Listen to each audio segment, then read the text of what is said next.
Selamat pagi. Assalamualaikum warahmatullahi wabarakatuh. Waalaikumsalam warahmatullahi wabarakatuh. Bagaimana kabarnya pagi? Alhamdulillah, luar biasa. Gak semangat berarti. Lanjutin. Baik. Semua baik. Sehat. Baik. Sudah lama tidak berjumpa. Pagi ini motivasinya awali hari dengan sarapan. Karena sarapan lebih baik daripada harapan. Sudah sarapan? Sudah. Sarapan Tadi saya sama mikir. Dia laki-laki sudah sarapan ya? Dan sudah ada yang punya. Sekarang kita pelajaran fikih. Di sini saya hanya memberikan satu kali pelajaran. Katanya Rafi'i itu sudah bab 4, bukan bab 4 sudah terlewati. Iya. Iya tadi nggak pernah diterang. Diterangkan sih. Kan saya jujur. Sudah ditulis. Sudah bab 4 halaman 39. Bab 4 hudud dan hikmahnya. Ini sudah ya, sebenarnya sudah. Berarti sudah bisa semua. Iya, nggak sama. Alhamdulillah daripada belas. Yang A mencuri.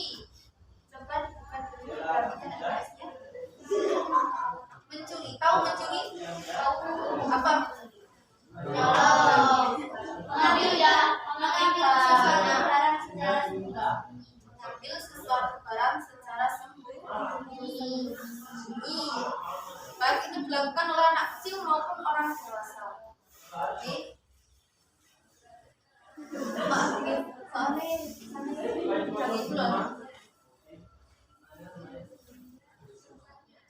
Dalam pengertian umum, mencuri berarti mengambil sesuatu barang secara sembunyi-sembunyi, baik yang melakukan itu anak kecil atau orang dewasa. Baik yang dicuri itu sedikit atau banyak, dan barang yang dicuri itu disimpan di tempat yang wajar untuk disimpan atau tidak. Ini menurut syarah para ulama memberi takrif mencuri sebagai berikut. Coba dibaca. Rizky coba dibaca. Ya, afdal mukallaf.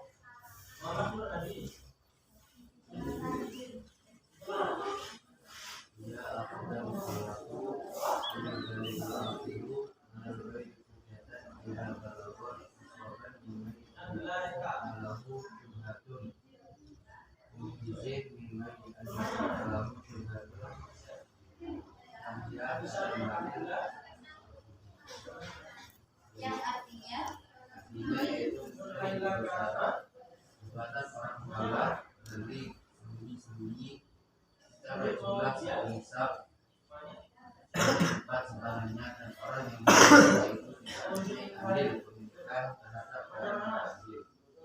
Nah, dengan pengertian di atas atau dalil di atas, menjelaskan bahwa di atas jelas bahwa mencuri yang diancam dengan syarat sebagai berikut. Berarti bisa dikatakan mencuri itu ada syarat-syaratnya.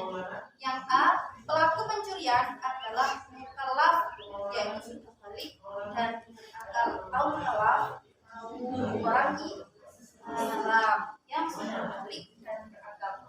Kemudian yang B, barang yang dicuri adalah milik orang lain, nggak milik sendiri. Apa bisa dikatakan mencuri? Ya, berarti barangnya sudah jelas milik orang lain.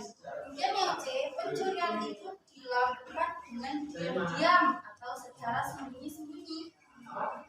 Terang-terangan nggak jadi pengumuman. Oke, kalau mencuri itu diam. barang yang dicuri tersimpan di tempat simpanannya. Berarti barang yang dicuri bisa dikatakan pencuri kalau barangnya itu disembunyikan sama yang punya. Kalau tidak di tempat yang tersembunyi, berarti bukan mencuri namanya, tapi penipuan. Temu jenis. Kemudian yang pelaku pencurian tidak mempunyai andil pemilikan terhadap barang yang dicuri. Jika pelaku mempunyai andil hak milik seperti anak mencuri harta ayahnya atau sebaliknya, atau istri mengambil harta suaminya, maka hal mencuri tidak dapat dijelaskan. Tapi memang benar-benar barang itu milik orang lain, tidak ada hubungannya dengan kita. Kalau seperti istri mengambil harta suaminya kan memang sudah haknya, jadi tidak bisa dikatakan mencuri. Kemudian yang F, barang yang dicuri mencapai jumlah 1 nisab. Jika barang yang dicuri kurang dari 1 nisab, hak mencuri tidak dapat dijelaskan. Berarti kalau 1 nisab itu sudah ada ukurannya berarti.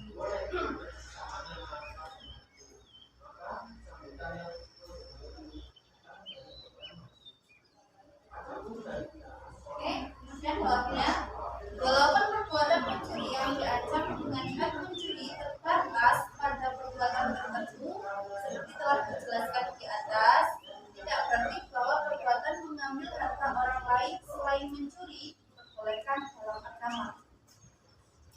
Kadang kan ada mencuri yang sembunyi. Kalau sembunyi berarti namanya mencuri. Kalau terang-terangnya merampok bisa dengan kekerasan itu juga dilarang oleh agama. Oke, coba langsung dibuka halaman 40.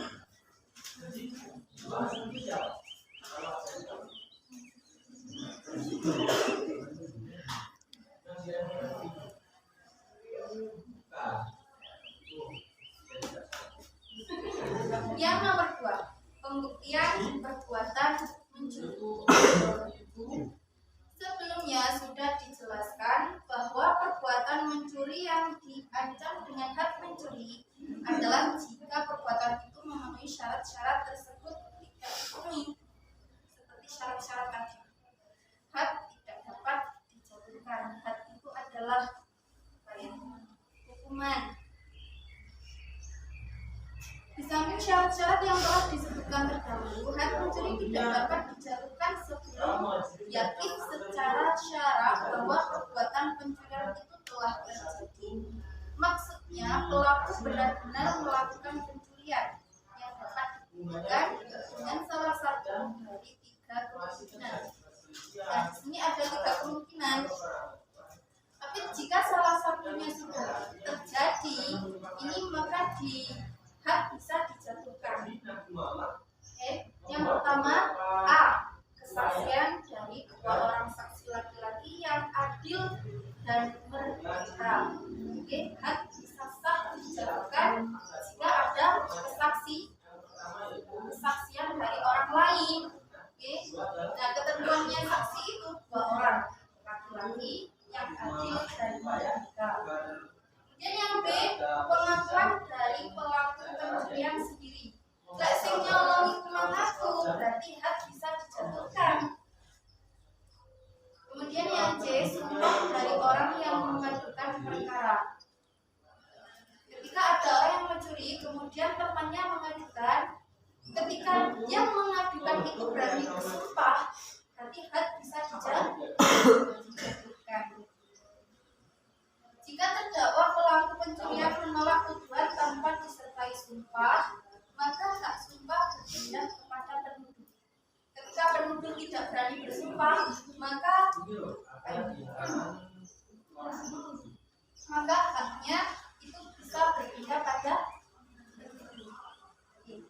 Jika penuduh berani bersumpah untuk memperkuat tuduhannya diterima dan secara hukum tertuduh terbukti melakukan pencurian, maka haknya sudah bisa dijatuhkan. Maka pencuri itu memang sudah benar-benar mencuri, sudah terbukti. Nah, untuk penjelasan hak sendiri coba dilihat bawahnya. Perbuatan mencuri jika sudah memenuhi syarat-syarat seperti dijelaskan dalam pengertian di atas, terhadap pelakunya wajib dikenakan had mencuri. Oh, had itu ya hukuman, yaitu berupa potong tangan. Kalau di Arab Saudi sana, kan di Arab Saudi Aceh itu had mencuri itu memang diterapkan. Jadi ketika ada orang mencuri, tawar, terus diselidiki, kalau memang terbukti, ya hukumannya potong tangannya. Kalau di sini kan enggak, ya paling masuk penjara. Coba dibaca firman Allah. Firman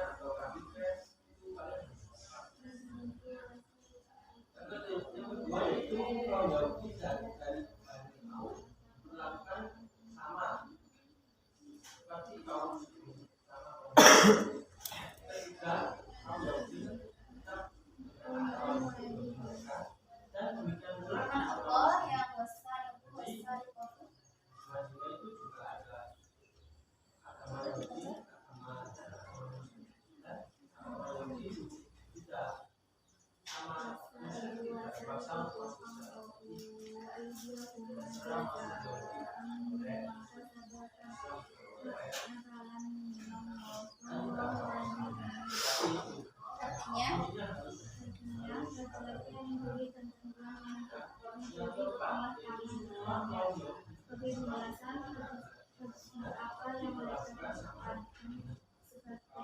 sebagai siksaan dari Allah dan Allah menghapus segala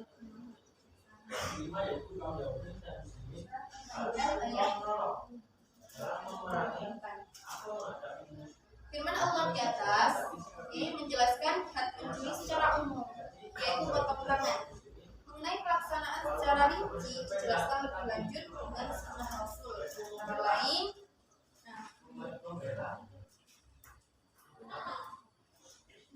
langsung saja banyak berdasarkan hadis ini, hadis di atas itu, sebagian ulama di antara Imam Malik dan Imam Syafi'i berpendapat bahwa had mencuri mengikuti tertib sebagai berikut. Tapi had mencuri tidak sembarangan potong tangan, jadi ada ketentuannya, ada syarat-syaratnya, ada tata tertibnya. Yang A, had mencuri yang dilakukan pertama kali adalah dipotong tangan kanannya. Jadi ketika kalian, jangan kalian, ketika ada orang kawan mencuri satu kali, berarti dipotong tangan kanan. Dan yang B, jika ia melakukan mencuri kedua kali, dipotong lihat kaki kiri, berarti tangan kanan sama kaki kiri. Dan yang C, jika ia melakukan ketiga kali, dipotong tangan kirinya. Potong, kaki kiri dipotong. Dan yang D, jika ia melakukan keempat kali, potong kaki kanannya. Bisa membayangkan? Serem ya? Dan jika ia melakukan kelima kali dan seterusnya, hukumannya adalah ditakzir dan dipenjara sampai menunjukkan tanda taubat.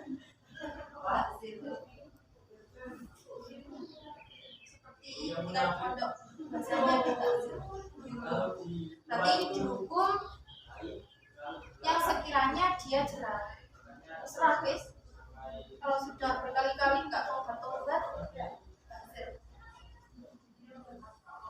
Oke, kemudian yang keempat, nisab atau kadar barang yang dicuri. Panjang nih. Oh, ini yang gampang. Oke, yang keempat, nisab atau kadar barang yang dicuri. Mengenai kadar atau besarnya nisab pencurian adalah seperempat dinar atau 3 dirham. Kalau 3 dirham, dirham ini mata uang mana? Arab ya. Atau setara dengan emas sekitar 3,34 gram.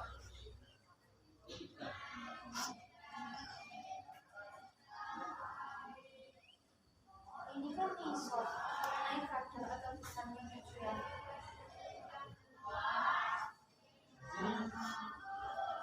situ saja saya jelaskan.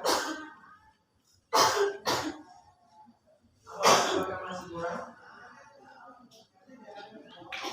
Makin pas, makin baik saya dan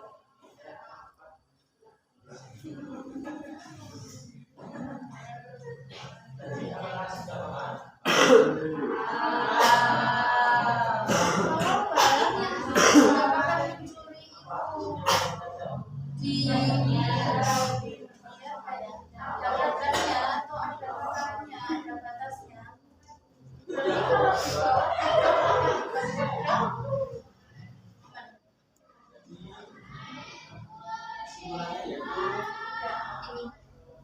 di bawah yang emang benar-benar fatal nih. Ketika kadarnya sampai dikatakan kalau di bawahnya nggak tepat dinamakan pencuri. Nah, kalau barang orang lain yang kita ambil, bahkan hanya sebuah sandal pun yang kita ambil itu juga dinamakan pencuri.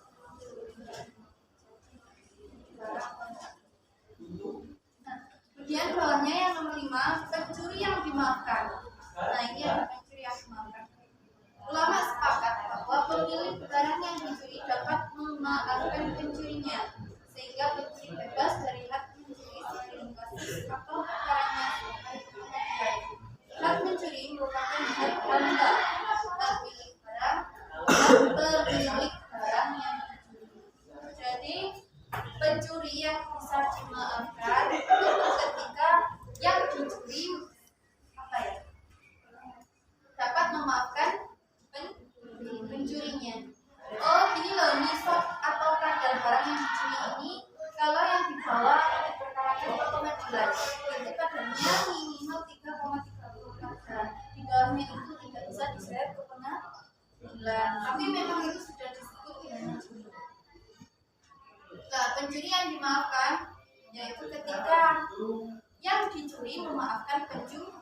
Jadi pencurinya bebas dari atau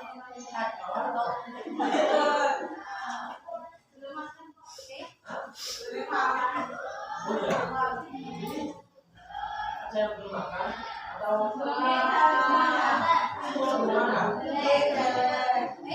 ada yang mau ditanyakan.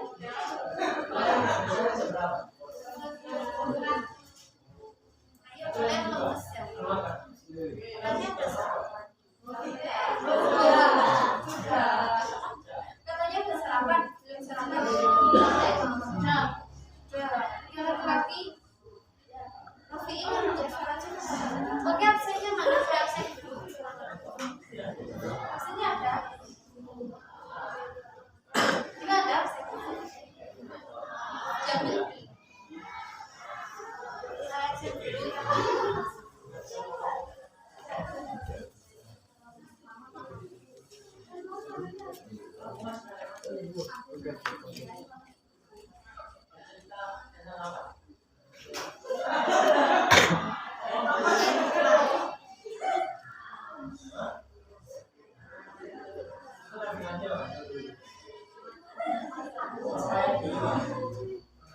Ini sebenarnya sudah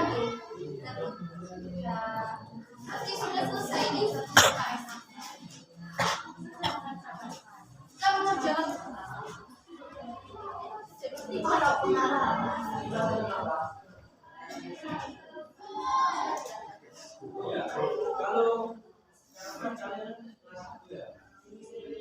setelah lulus MA ini kalian melanjutkan apa? Kerja atau kuliah?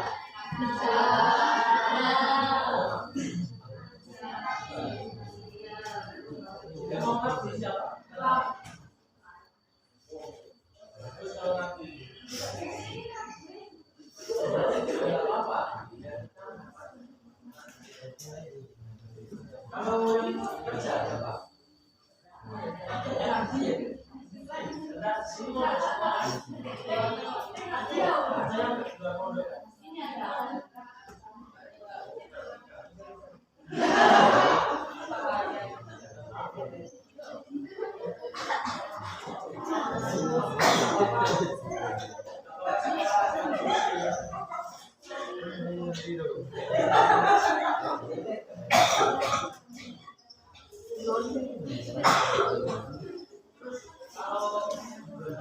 yang mulia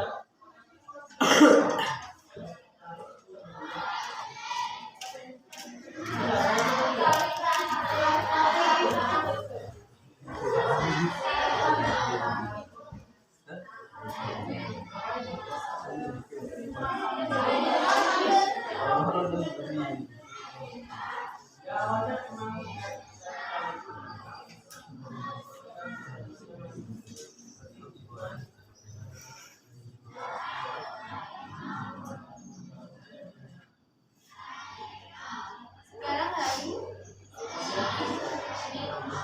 tanggal berapa?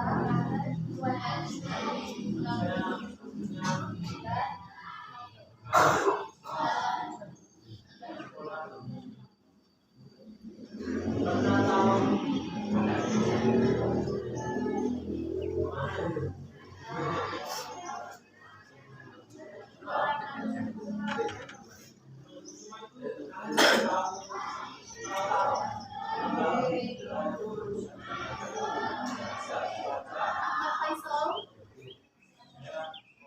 Dimas, Mas kemana? Izin. Seperti gimana?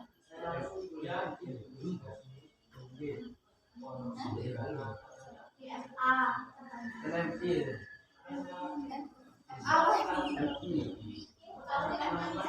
Oh, DMI calonnya. Hidayatul Nasari.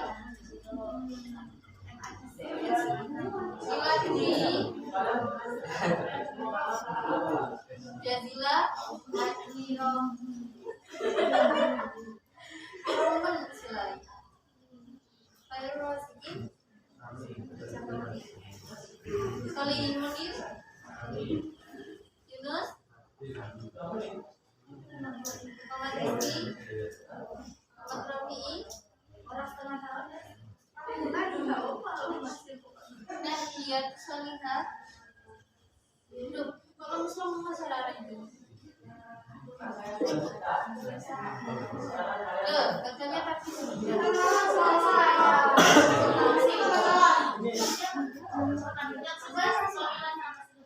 oh, yang lain belum. Ini juga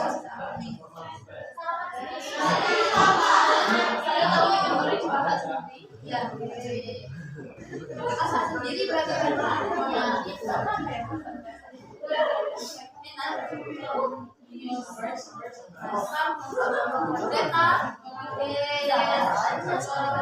Setia Sylvia Sylvie Devlana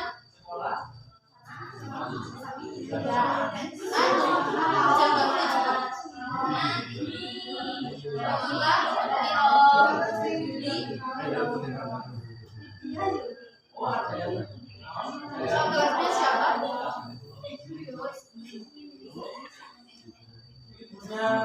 Pulang, Rizky pulang.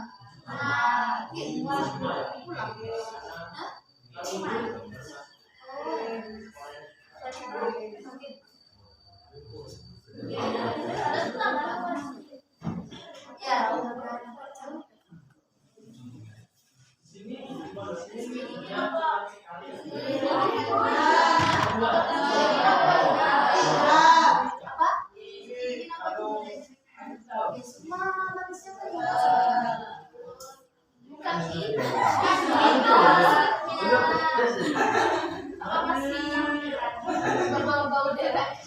Berbau derek. Waduh,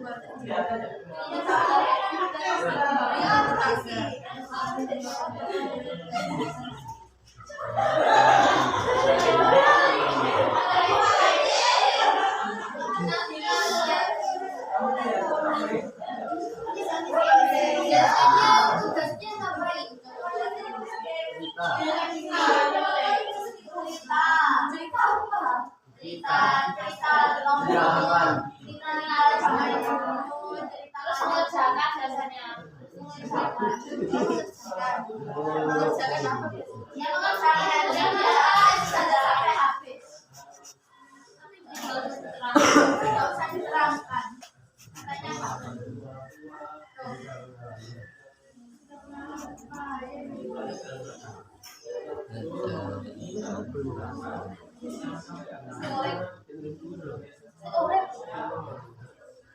Coba di halaman 42. Ini sedikit saja saya tambahin ya. Halaman 42. Ini sampai jam berapa? Pelajarannya? Setengah 9. Berapa menit?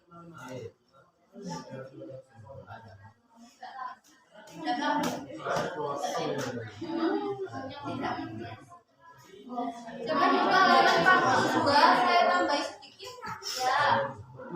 Kalau mencuri tadi mengambil barang orang lain secara sembunyi-sembunyi, tapi kalau penyamun atau perampok adalah mengambil barang orang lain dan cara penadaran cara disertai dengan pembunuhan. Kalau perampok atau penyamun itu berarti mengambil orang lain dengan cara kekerasan, memaksakan. Terus apa bedanya perampok dengan perompak? Kalau perampok itu biasa atau penyamun itu biasanya terjadi di daratan. Kalau perompak itu perampokan yang terjadi di lautan.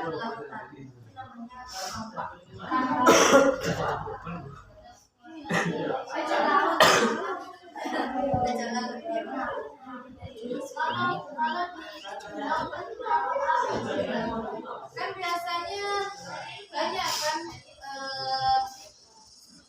kayak saudagar yang berdagang berpindah pulau, ketika pulang berdagang itu kan membawa banyak harta. Biasanya dirampok di kapal.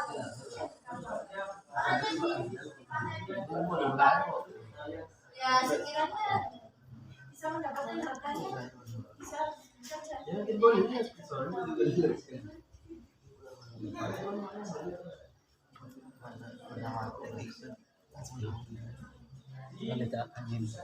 Masih ingat hukumannya tadi? Kalau mencuri 1 kali hukumannya dipotong tangan kanan. Kalau 2 kali tangan kiri. Kalau 3 kali tangan kiri. Terus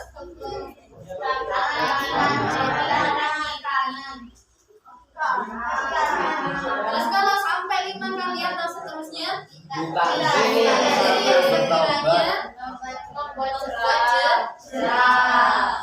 oke, sampai sini paham? Paham.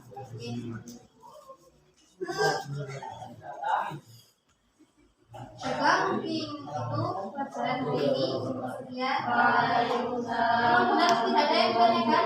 Tidak ada. Pasti anak-anak pintar semua. Amin. Oke, kita berdoa dulu ya. Kita pelajaran. Monggo. Mulai. Bismillahirrahmanirrahim. Al-Hasyr. Innal insana lafi khusr illal ladzina amanu wa 'amilus sholihati wa tawassaw bil haqqi wa tawassaw bis sabr. Innal insana lafi khusr illal ladzina amanu wa 'amilus sholihati wa tawassaw bil haqqi wa tawassaw bis sabr. Bismillahirrahmanirrahim. Al-'asr. Innal insana lafi khusr illal ladzina amanu wa 'amilus sholihati wa tawassaw bil haqqi wa tawassaw bis sabr. Shadaqallahul adzim. Semoga pelajaran bisa bermanfaat kita semua. Amin. Sekian, assalamualaikum warahmatullahi wabarakatuh. Waalaikumsalam.